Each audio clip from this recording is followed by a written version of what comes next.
미국의 상원 의원이 은퇴 포트폴리오에 암호화폐를 포함하는 법안을 재발의했다는 소식이 전해졌습니다.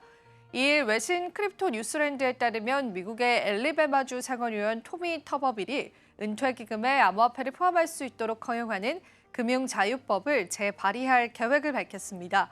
이는 2022년과 23년 두 차례 실패한 바 있는 해당 법안을 다시 한 번 더 추진하려는 것으로 터버빌은 미국 노동자들의 투자 선택권을 확대하기 위한 취지라고 설명했습니다. 금융자유법의 주요 내용과 목표를 담고 있는데요. 터버빌이 처음 이 법안을 의회에 제출한 것은 2025년 5월인데요. 금융자유법은 퇴직연금 계좌 계획에 포함된 특정 투자 옵션을 제한하는 노동부 규제를 완화하고 비트코인과 기타 암호화폐 자산의 새로운 투자 옵션으로 허용하는 내용을 담고 있습니다. 터버빌은 이 법안이 미국인들에게 은퇴기금을 보다 다양하게 투자할 기회를 제공하고 이를 통해서 금융적인 제약으로부터 자유를 얻을 수 있는 길을 열어준다고 강조했습니다. 그는 인터뷰에서 이 법안은 투자자들이 자신의 재정을 보다 잘 관리할 수 있도록 돕고 급변하는 암호화폐 금융시장을 반영한 법적 정비가 필요하다고 설명하기도 했습니다. 네, 두 번째 체크포인트는 트럼프 지지와 법안 통과 전망입니다. 터버빌은 금융자유법 통과를 낙관하면서 과거 입법 세션에서 진척되지 못했던 것에 아쉬움을 표했는데요. 또한 법안 재발의의 배경으로 도널드 트럼프 전 대통령의 암호화폐 지지 입장을 언급하면서 트럼프의 지지가 법안 통과에 긍정적인 영향을 미칠 것이라고 기대를 나타냈습니다. 터버빌은 전국적으로 디지털 자산 확산을 지지하는 정치적인 분위기가 점차 확산되고 있다고 덧붙였습니다. 하지만 이 법안은 현실적으로 의회 통과 과정에서 여러 어려움에 직면할 것으로 보이는데요. 암호화폐 시장에 대한 이해가 부족한 일부 의원들과 엄격한 디지털 자산 규제를 원하는 여론 등이 법안 추진의 주요 장애물로 꼽힙니다. 디지털 자산 규제에 대한 논의는 법안이 의회에서 검토될수록 심화될 것으로 전망됩니다. 다음 체크 포인트는 은퇴저축의 미래에 미칠 영향입니다. 만약에 금융자유법이 통과가 된다면 미국의 은퇴기금 운용 방식에 새로운 변화가 생길 것으로 예상됩니다. 암호화폐를 투자 옵션에 포함시키면서 디지털 자산의 대중화를 추진할 수 있습니다. 그러나 암호화폐 시장의 높은 변동성이 주요 단점으로 지적이 되면서 이로 인한 재정적인 위험도 수반될 가능성이 있다고 내다봤습니다. 우리가 한번 이 법안이 통과될지 여부들 살펴보시면서요. 또 시장의 흐름들 체크해 보시면 좋겠습니다. 자, 두 번째 소식도 바로 한번 살펴보시죠. 트럼프의 해방의 날을 앞두고 비트코인이 급등했습니다. 암호화폐 시장의 낙관론과 경계심 역시 공존하고 있습니다. 비트코인과 주요 암호화폐가 도널드 트럼프 전 대통령의 해방의 날을 앞두고 상승세를 보였는데요. 시장은 예정된 관세 발표가 예상보다 덜 공격적일 것이라는 기대감을 반영했지만 전문가들은 여전히 불확실성을 경고하고 있습니다. 암호화폐 시가총액은요, 2일 7시 15분 기준으로 2조 7,400억 달러로 전일보다 무려 2% 증가했는데요. 거래량은 776억 달러로 6.23% 감소했습니다. 비트코인의 도미넌스는 61.63%로 0.24포인트 증가하기도 했습니다. 비트코인은 85,379달러로 3.6% 상승했고요. 이더리움은 1,916달러로 5.3% 올라서기도 했습니다. 10위 알트코인은 트론만 소폭 하락하고 모두 상승했는데요. XRP 도지코인 카르다노의 상승폭이 컸습니다. 예상보다 낮은 관세 부과 가능성이 시장 상승을 이끌었다는 분석입니다. 월스트리트저널은 일부 국가에만 관세 부과도 고려하고 있고 세율이 20%보단 낮을 것이라고 보도하기도 했습니다. 디크리트에 따르면 시드 파월은 트레이더들의 4월 1일 발표된 트럼프의 관세 정책에 주목하고 있다면서 기대보다 완화된 조치가 나올 가능성에 베팅하고 있다고도 밝혔습니다. 그는 관세 정책은 시장의 불확실성을 키운다고 하면서 최근 가격 하락 이후 작은 반등 기회에도 매수 심리가 자극될 수 있다고 덧붙이기도 했습니다. 다만 그는 달러 강세나 글로벌 성장 둔화로 이어질 경우 암호화폐와 같은 위험 자산은 다시 타격을 받을 수 있다고 경계했고요. 트럼프 전 대통령은 미국 주요 교역국에 대한 전방위적인 관세 부과를 예고했으나 1일 계획을 확정했습니다. 없다고 밝히면서 시장은 오랜 불확실성의 끝을 기대하는 분위기입니다. 이런 흐름은 거시경제 지표와도 맞물리는데요. 3월 달 구매관리자 지수는 물가가 2022년 중반 이후 가장 빠른 속도로 오르고 있고요. 제조업 활동은 위축되고 있음을 보여줬습니다. 같은 시기 소비자 신뢰 지수는 4년 내 최저치를 기록하기도 했습니다. 해시텍스의 리서치 총괄 페드로 라펜타는요, 시장 참여자들이 관세 영향에 대한 명확한 정보를 기다리면서 관망세를 유지하고 있다라고 하면서도 최근 암호화폐 가격 상승은 시장이 낙관적으로 전환되고 있음을 의미한다고 분석하기도 했습니다. 기관 수요가 회복세를 보이고 있다고 덧붙이기도 했습니다. 한편 나스닥과 S&P 500도 각각 0.87%와 0.38% 상승하면서 암호화폐와 함께 위험자산 전반에 매수세가 유입됐는데요. 금 가격도 소폭 상승해서 시장의 불확실성이 여전히 상존하고 있음을 시사하기도 했습니다. 자, 다음 뉴스도 바로 한번 살펴보시죠. 테더가 비트코인 8,888개를 추가 매입했습니다. 총 보유량은 92,646개가 됐습니다. 스테이블코인의 발행사인 테더가요, 2025년 1분기 동안 8,000개가 넘는 비트코인을 추가 매입했는데요. 총 매입가는 약 7억 3,500만 달러입니다. 이번 거래로 테더의 총 보유량은 92,646비트코인이 됐고요. 이는 현시가 기준으로 약 7조 8천억 원에 달합니다. 해당 비트코인은 지난 4월 1일 테더의 비트코인 전용 지갑으로 이체가 됐는데 테더는 주기적으로 비트코인을 매입한 후 이를 보관용 지갑으로 이동하는 전략을 유지하고 있습니다.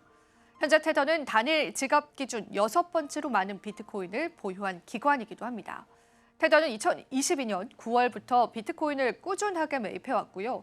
2023년 5월부터는 분기 순이익 15%의 비트코인을 투자하기로 발표한 이후 해당 전략을 지속적으로 유지하고 있습니다.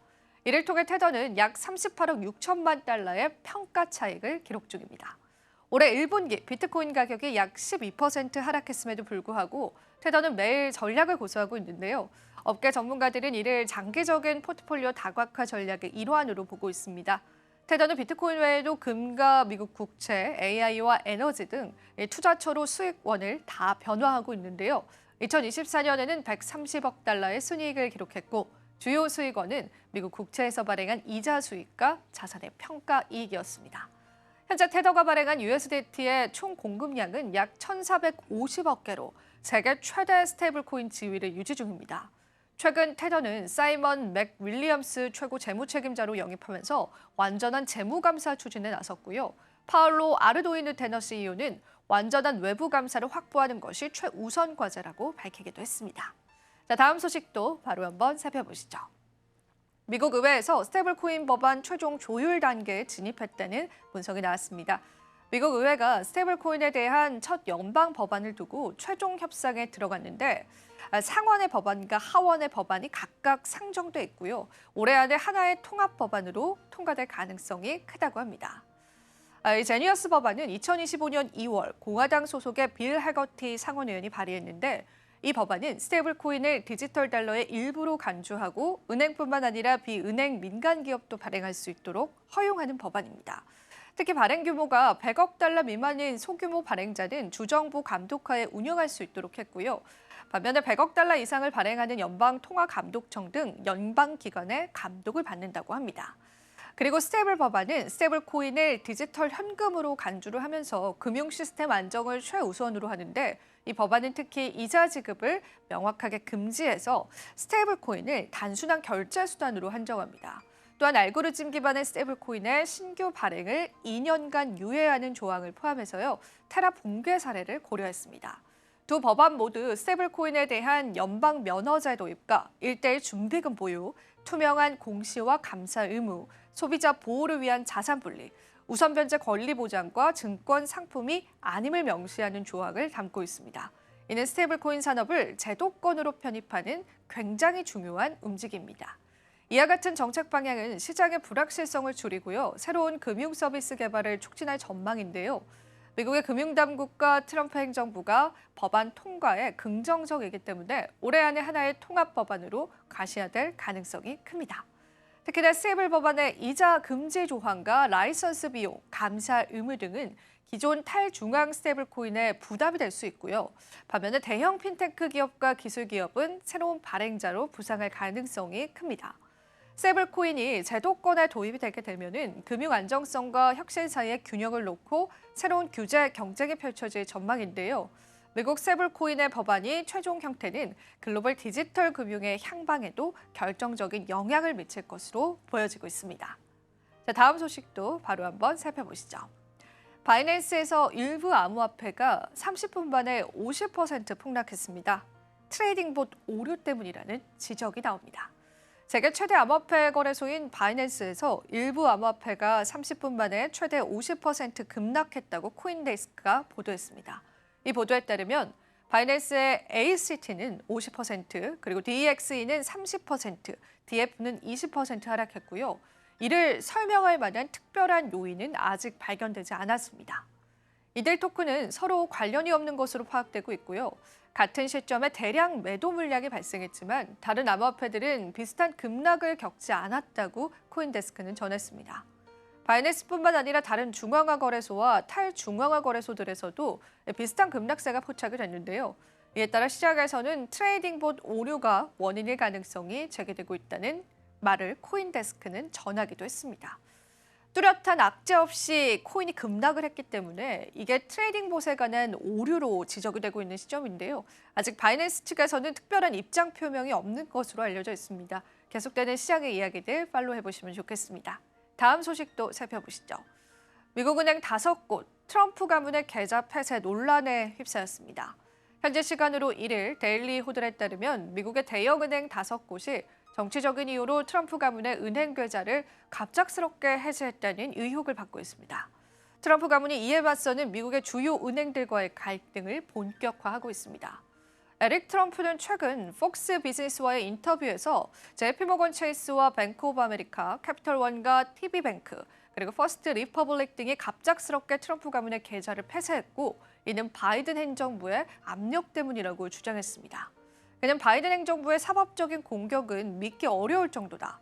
하지만 그 이유가 은행들이 정치적인 견해 때문에 고객의 계좌를 취소하는 것은 정당화하지는 않는다면서 캐피털원과 체이스, 그리고 뱅크 오브 아메리카, TB뱅크, 그리고 퍼스트 리퍼블릭 모두 우리와 같은 처사를 했다고 말했습니다. 이어 모든 은행이 아무 이유 없이 우리를 취소하기 시작할 때까지는 암호화폐 세계에 들어갈 생각조차 하지 못했다. 오직 우리 아버지가 정치인이라는 이유로 공격을 받았다고 덧붙였습니다. 그에 따라서 트럼프 가문은 법적 대응에 나선다라는 소식이 전해졌는데요. 트럼프 가문은 지난달 계좌 해지 문제에 관련해서 캐피털원을 상대로 소송을 제기했습니다. 에릭 트럼프는 가족이 모든 은행에 책임을 물을 계획이다라고 밝혔고요. 그는 무기화된 공격은 실제로 일어나고 있고 이는 중단돼야 한다고 하면서요. 미국에서 은행이 정치적인 성향에 따라 대출과 서비스를 제공할 고객을 선택해서는 안 된다. 우리는 타겟이 됐고 은행들의 책임을 물을 것이라고 강조했습니다. 이에 대해서 캐피털원은 정치적인 이유로 계좌를 폐쇄하지 않는다고 부인을 했고요. 한편 JP모건 체이스 최고 경영자 제이미 다이머는 지난 3월 미국 은행들이 연방정부의 모호한 자금 세탁 방지 규정 때문에 고객을 밀어내는 경우가 종종 있다고 설명을 했습니다. 하지만 체이스는 고객의 정치적 그리고 종교적인 신념을 이유로 계좌를 폐쇄하지는 않는다고 주장했습니다. 뱅크 오브 아메리카 역시 종교적인 또는 정치적인 성향을 이유로 고객 계좌를 해제하지는 않는다고 부인한 바 있습니다.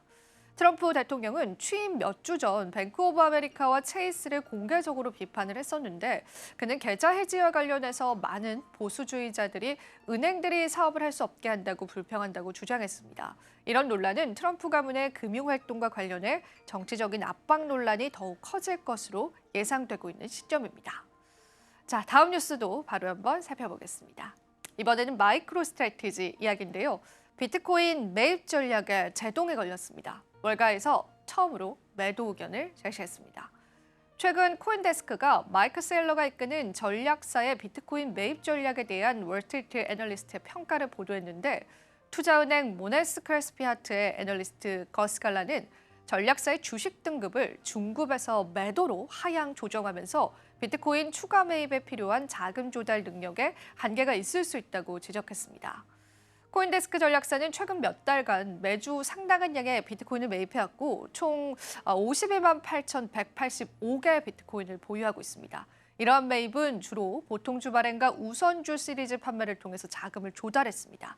그러나 갈라 애널리스트는 이러한 전환사채 발행 전략이 한계에 도달할 수 있다고 평가를 했고요. 이런 우려에도 불구하고 마이크로스트래티지 주가는 최근 6%나 상승을 하면서 4일간의 하락 추세를 중단시키기도 했습니다. 동시에 비트코인 가격도 소폭의 회복세를 보였고요. 마켓워치 또한 다른 기업들도 비트코인을 재무자산으로 채택하는 움직임을 보이고 있습니다. 예를 들어서 게임스톱은 최근 투자 정책을 업데이트하면서 비트코인을 재무준비자산으로 추가할 계획을 발표하기도 했습니다. 마켓워치의 전략사인 비트코인 매입 전략은 주가 전략 상승에 기대를 했지만 자금 조달의 어려움과 시장의 변동성 등 잠재적인 위험 요소도 존재한다고 지적을 했고요.